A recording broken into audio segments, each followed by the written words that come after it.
నమస్తే. శ్రీ మాత్రే నమః. శ్రీ గురుభ్యో నమః.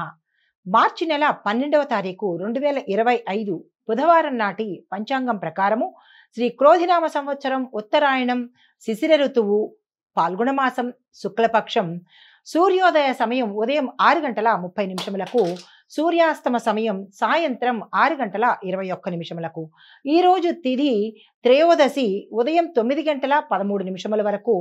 తదుపరి చతుర్దశి తిథి ప్రవేశము. నక్షత్రం మఖా నక్షత్రం తెల్లవారి 4:03 వరకు. తదుపరి పూర్వ ఫల్గుణి అనగా పుబ్బా నక్షత్ర ప్రవేశము.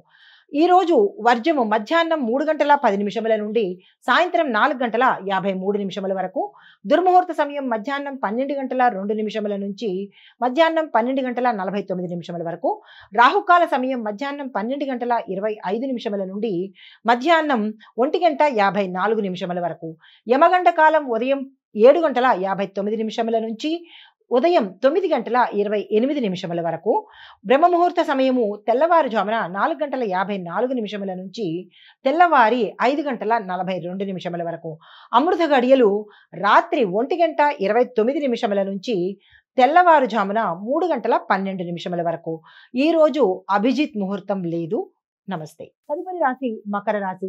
ఈ రాశి వారి యొక్క గ్రహస్థితి శని ప్రభావంతో చిక్కులు చిరాకులు ఎదుర్కోవలసిన అవసరం గోచరిస్తోంది. ఫలితాలు ధనలాభం ఉంటుంది. ఉద్యోగంలో ఒత్తిడి, శారీరకంగా కొంచెం బలహీనంగా కనపడే అవకాశం గోచరిస్తోంది. మీకు చెప్పదగిన పరిహారము శనివారం నాడు ఉపవాసం ఉండండి. శనీశ్వరుడికి బెల్లాన్ని దానంగా ఇచ్చుకునే ప్రయత్నం చేసుకోండి. తదుపరి రాశి కుంభరాశి. ఈ రాశి వారి యొక్క గ్రహస్థితి రాహు ప్రభావం వల్ల మానసిక ఒత్తిడి ఎక్కువ కలిగే అవకాశం కనబడుతోంది. సంయమనం పాటించుకోండి. ఫలితాలు వ్యాపారంలో అభివృద్ధి, అనవసరమైన వివాదాల్లో చిక్కుకుని కేసుల్లో ఇరుక్కునే అవకాశం ఉంది. జాగ్రత్త తీసుకోండి. ఆరోగ్యంలో సమస్యలు వస్తాయి. అనారోగ్య సూచనలు కనబడుతున్నాయి. మీకు చెప్పదగిన పరిహారము శివుడి పూజ చేసుకోండి. శివాలయంలో శివుడికి సంబంధించిన అభిషేకాలు అర్చనలు చేయించుకోవడంతో పాటు దత్తాత్రేయ స్వామి వారి రక్షణ కవచ స్తోత్రం అనేది ఉంటుంది. దాన్ని తప్పనిసరిగా చదువుకునే ప్రయత్నం చేయండి. తదుపరి రాశి మీనరాశి. ఈ రాశి వారి యొక్క గ్రహస్థితి గురువు బలంగా ఉండడంతో శుభ ఫలితాలు శుభ పరిణామాలు చోటు చేసుకుంటున్నాయి.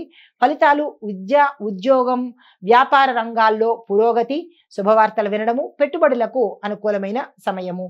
మీకు చెప్పదగిన పరిహారము పసుపు రంగు వస్త్రాలను తప్పనిసరిగా ధరించండి. పసుపును కానీ పసుపు కొమ్ములను కానీ దానంగా ఇచ్చుకోండి. దీంతో పాటు గురువార నియమాలు తప్పనిసరిగా పాటించుకోండి. ధర్మ కర్మలతో ఈ రోజును శుభంగా ప్రతి ఒక్కరూ గడపాలని కోరుకుంటూ నమస్తే.